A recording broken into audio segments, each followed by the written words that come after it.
Hello दोस्तों, welcome back to my channel SSC mates. आज हम बात करने वाले हैं राउंड टेबल कॉन्फ्रेंस 2 के बारे में। सोचो, साल है 1931। लंदन की ठंडी हवा, वेस्टमिंस्टर के एक शानदार हॉल में चमकती रोशनी और एक गोल मेज, राउंड टेबल। इस मेज पर बैठने वाले लोग सिर्फ नेता नहीं थे, ये वो लोग थे जो तय करने वाले थे कि भारत आज़ाद होगा या फिर ब्रिटिश राज और मजबूत होगा।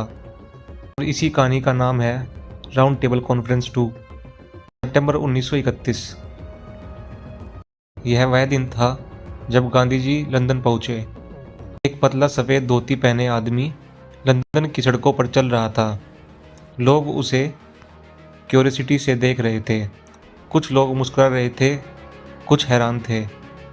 यह कोई आम आदमी नहीं था, यह था भारत की आवाज़, मोहनदास करमचंद गांधी।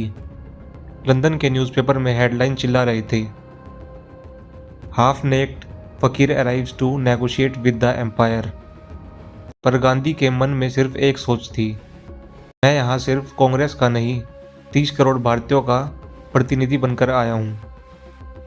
फिर होती है कॉन्फ्रेंस की शुरुआत।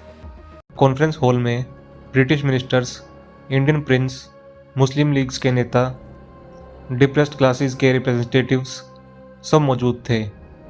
हर एक के पास अपना एजेंडा था, अपनी डिमांड थी, अपनी सियासत थी।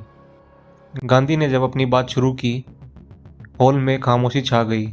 उन्होंने कहा, India wants freedom, no dominion status dressed as freedom.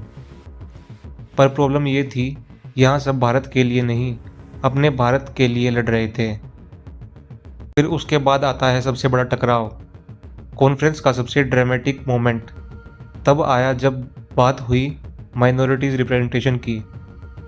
मुस्लिम लीग चाहती थी सेपरेट इलेक्शंस, प्रिंस अपनी पावर बचाना चाहते थे, और डिप्रेस्ड क्लासेस के लीडर कह रहे थे, हमें अलग पॉलिटिकल आइडेंटिटी चाहिए। गांधी यहाँ अकेला पड़ने लगा। उनका मानना था, अगर भारत को टुकड़ों में बांट दिया तो यूनिटी कभी नहीं बनेगी। कॉन्फ्रेंस का हॉल अब डिबेट नहीं, बैटलफील्ड बन चुका था।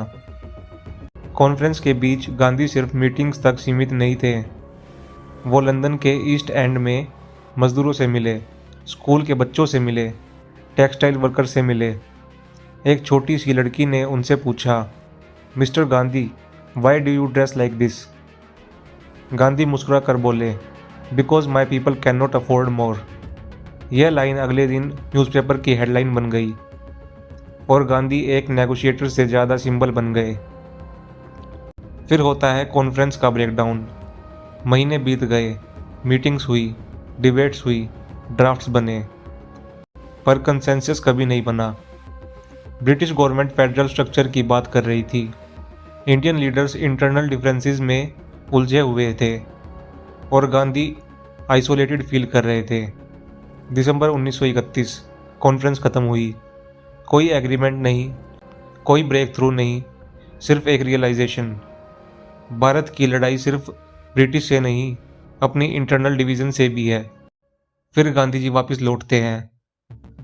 जब गांधी भारत वापस आए, उनका वेलकम हीरो जैसे नहीं था। लोग पूछ रहे थे, कॉन्फ्रेंस का क्या हुआ, आज़ादी मिली? और जवाब था नहीं। पर गांधी के चेहरे पर निराशा नहीं थी। उन्होंने कहा, फेलियर भी एक स्टेप होता है विक्ट्री की तरफ। और सच में इस कॉन्फ्रेंस के बाद भारत की फ्रीडम मूवमेंट और एग्रेसिव हो गई। सिविल डिसोबीडेंस मूवमेंट फिर से शुरू हुआ, मास अरेस्ट हुए और आज़ादी की आग और तेज जलने लगी। Round table conference 2 officially fail थी, पर इसने दुनिया को दिखा दिया कि भारत एक सीरियस पॉलिटिकल फोर्स है।